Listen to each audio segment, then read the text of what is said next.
Assalamualaikum warahmatullahi wabarakatuh. Selamat datang. Video kali ini membahas tentang NDT Section 2 atau pertemuan kedua, topiknya mengenai visual inspection.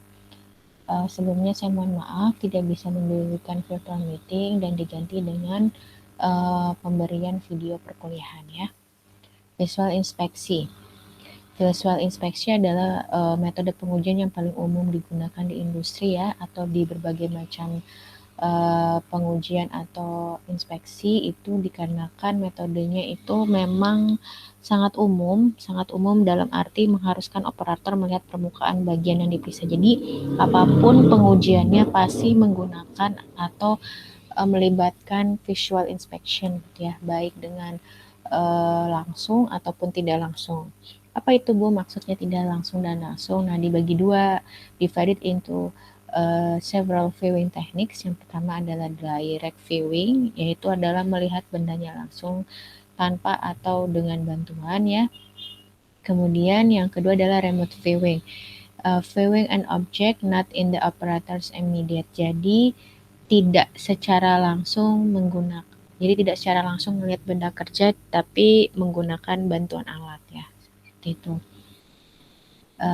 Jadi only be done using special equipment, and once again we shall look at this equipment in detail later. Jadi menggunakan equipment, kemudian secara tidak langsung gitu melihat benda kerjanya dengan bantuan alat. Itu kalau yang remote viewing. Tapi kalau direct viewing itu adalah viewing of an object in the operator's immediate presence. Jadi memang benar-benar langsung seperti itu. Bisa maksudnya bisa langsung atau dengan bantuan alat gitu. Jadi bantuan alat dalam arti kita akan detail, maksudnya menggunakan alatnya tuh bantuannya langsung. Jadi benda kerjanya ada di depan mata, tapi kalau yang direct viewing menggunakan bantuan itu hanya dengan ada bantuan alat seperti itu.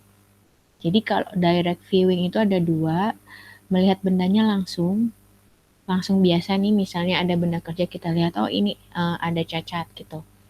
Atau dengan bantuan misalnya menggunakan kaca pembesar, itu juga termasuk adalah direct viewing gitu. Tapi kalau remote viewing itu benda kerjanya tidak terjangkau sama kita jauh, jadi dengan bantuan alat gitu, dengan equipment tambahan seperti itu ya. Jadi viewing of an objectnya not in the operator's immediate presence. Tapi kalau direct viewing itu adalah viewing an object in the operator's immediate presence. Beda ya, seperti itu.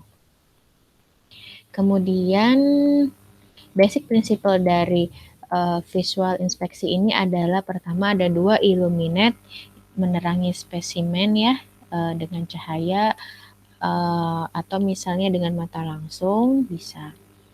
Yang biasanya ada tiga seperti step gitu ya. Pertama, magnify defects, jadi memperbesar cacat yang tidak terdeteksi oleh mata telanjang yang tadi saya katakan menggunakan alat bantuan ya, seperti loop dan seterusnya. Nanti kita akan bahas apa saja alat-alatnya.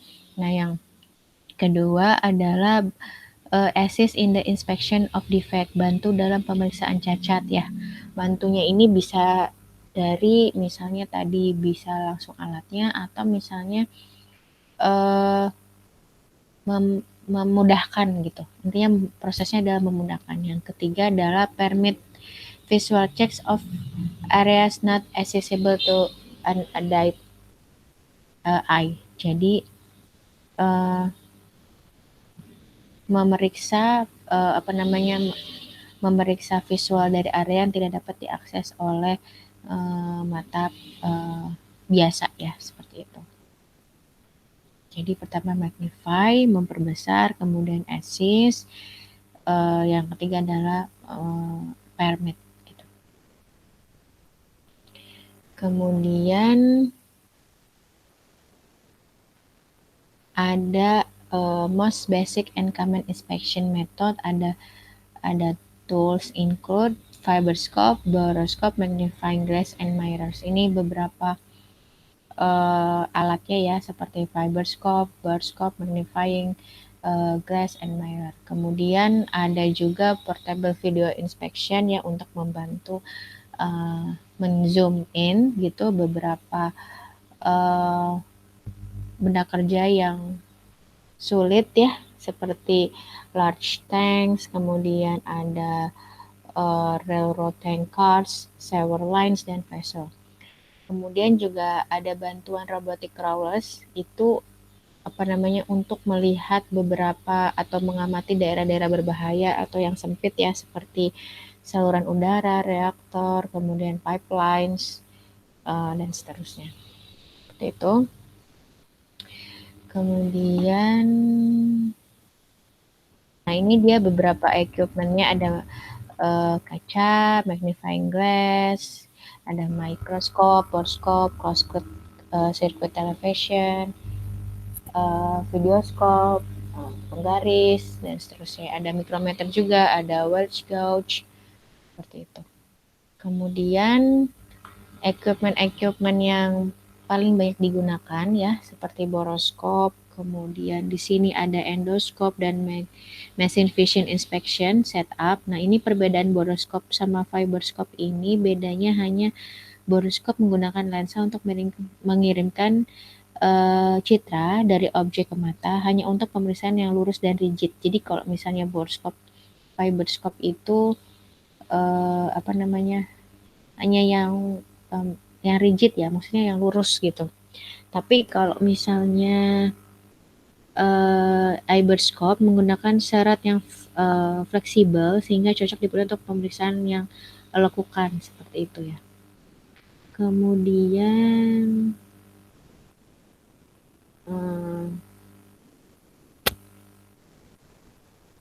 jadi kalau tadi borescope itu yang ini ya gambarnya, itu memang hanya untuk yang rigid, tapi kalau misalnya yang fiberscope, nah ya, dia itu ada nama juga fiberscope. Nah, dia itu punya serat yang fleksibel sehingga cocok untuk pemeriksaan bagian benda kerja yang lekukan ya, seperti itu. Kemudian yang terakhir adalah kelebihan dan kekurangan dari visual inspection. Yang pertama, semakin tinggi jam, yang untuk kelebihannya, semakin tinggi jam terbang inspektor, maksudnya semakin sering ya dia memeriksa ke lapangan, itu semakin sensitif hasilnya, maksudnya semakin errornya kecil, kemudian juga semakin sensitif hasilnya jadi lebih baik, seperti itu. Kemudian banyak diskontinuitas yang dapat dilihat. Yang terakhir adalah kalau kita menggunakan metode visual inspection ini, pelatihan operatornya juga nggak terlalu butuh waktu lama. Sedangkan disadvantage-nya yang pertama adalah sangat sekali dipengaruhi oleh faktor manusia ya. Kedua, tidak memperhatikan pelatihan operator, jadi tidak ada license tertentu gitu ya. Yang ketiga, diskontinuitas permukaan tidak terlihat. Jadi hanya benar-benar di permukaan saja, seperti itu. Terima kasih. Sekian dari saya untuk pertemuan visual inspection. Nanti kita lanjut di magnetic particle inspection. Assalamualaikum warahmatullahi wabarakatuh.